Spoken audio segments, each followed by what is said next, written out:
Симпатизерите на владеачката СДСМ ја нападнаа техничката министерка за труд и социјала Рашела Мизрахи, споменувајќи дека е еврејка.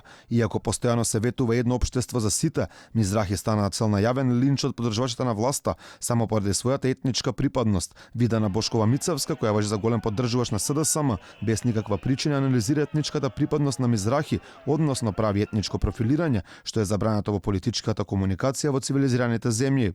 Рашела Мизрахи седи да ти кажам 2-3 ствари. Прво, никој поима нема која си, што е жално. Второ, имаш многу дипломи за броење, што е добро.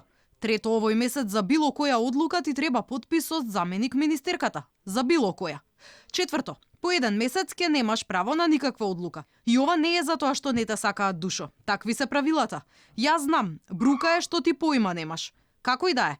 Тоа што на сите овие дипломи си влегла во нереформирана фашистичко-комунална партија. Да тераш магарето како ништо да не се случило. Малку ми е жал за тебе. Еврејка, Израел, набавка на машини за прислушкување, жолти комбиња во маровски знамиња.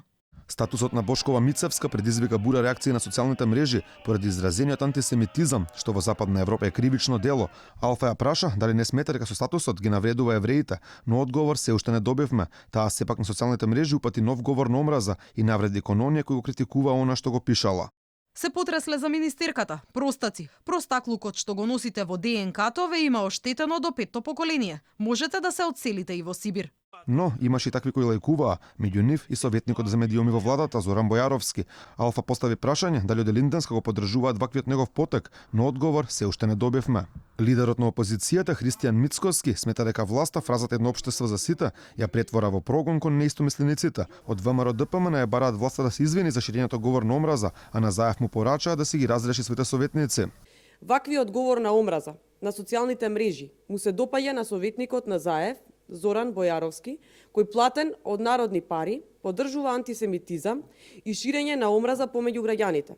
Говорот на омраза, кој го шири СДСМ во стилот на нацистите од минатиот век, мора веднаш да престане.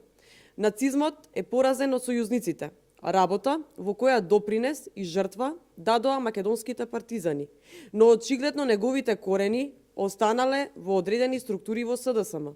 Од СДСМ пак без коментар за ширењето говор на омраза од нивните поддржувачи и функционери, тие свикаа пресконференција за Мизрахи, но само да кажат дека не била спремна да биде технички министер, откако вчера говореше за проблеми во Министерството за труд и социјала.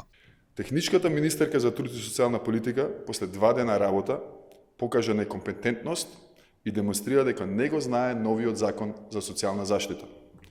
Таа не знае дека надлежноста за издавање на наодот и мислењето за потребата за помош и нега од друго лице, врз основа на која се остварува паричниот надоместок, е пренесена на 15 стручни комисии при јавните здравствени установи низ цела држава, а се формирани од страна на Министерството за здравство.